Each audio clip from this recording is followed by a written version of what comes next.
परशुराम जयंती के बहाने ब्राह्मणों को साधने की बड़ी कोशिश देखी। सत्ता में वापसी का किया गया वादा, क्या इस दाव से बदल जाएगा यूपी का सियासी समीकरण? अखिलेश राहुल की बढ़ती केमिस्ट्री के बीच खेला गया ब्राह्मण कार्ड।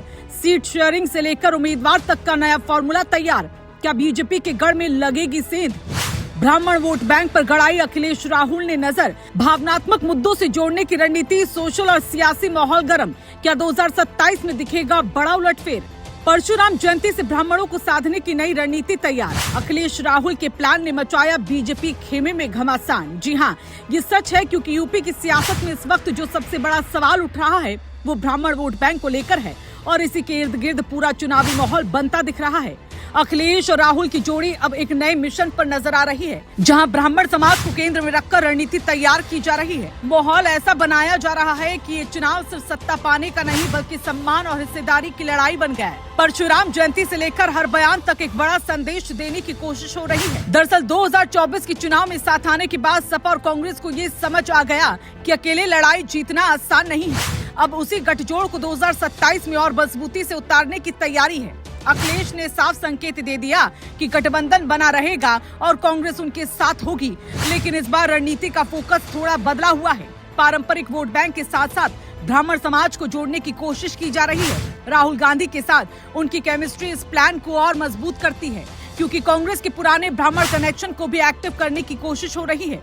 इस पूरे प्लान का सबसे बड़ा टर्निंग पॉइंट परशुराम जयंती का मुद्दा बना। अखिलेश ने ऐलान कर दिया कि अगर उनकी सरकार बनती है तो परशुराम जयंती की छुट्टी फिर से बहाल की जाएगी। ये सिर्फ एक वादा नहीं बल्कि एक सीधा सियासी संकेत है कि ब्राह्मण समाज को फिर से सम्मान देने की कोशिश की जा रही है। इसके साथ ही सीट शेयरिंग का नया फॉर्मूला भी तैयार है, जहां जीतने वाले चेहरे को प्राथमिकता दी जाएगी और इसमें ब्राह्मण उम्मीदवारों को भी अहम भूमिका मिल सकती है। यही वो चाल है जो चुनाव का रुख बदल सकती है। अब इसका असर जमीन पर भी दिखने लगा है। सपा के नेता ब्राह्मण समाज के बीच जाकर कार्यक्रम कर रहे हैं और बीजेपी पर सवाल उठा रहे हैं। कार्यकर्ताओं के बीच भी ये संदेश दिया जा रहा है कि पार्टी अब हर वर्ग को साथ लेकर चलना चाहती है। यादव और मुस्लिम वोट बैंक के साथ अगर ब्राह्मण जुड़ जाता है तो ये समीकरण बेहद मजबूत बन सकता है। यही वजह है कि इस रणनीति को लेकर सियासी हलचल तेज हो गई है और हर दल इस पर नजर बनाए हुए है।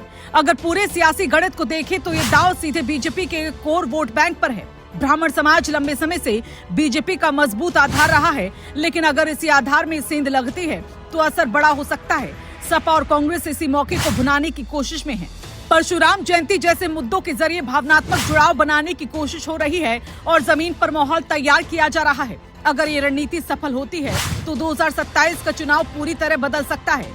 अब सबसे बड़ा सवाल यही है कि क्या ये प्लान जमीन पर उतरेगा या सिर्फ रणनीति बनकर रह जाएगा। राजनीति में समय और चाल दोनों मायने रखती है और इस वक्त अखिलेश और राहुल की जोड़ी ने अपना दांव चल दिया है। ब्राह्मण वोट बैंक इस पूरी कहानी की सबसे अहम कड़ी बन चुका है। अगर ये कड़ी जुड़ गई तो 2027 में एक नई सियासी कहानी लिखी जा सकती है, लेकिन अगर नहीं जुड़ी तो ये सिर्फ एक कोशिश बनकर रह जाएगी। अब आगे क्या होता है ये देखने वाली बात होगी।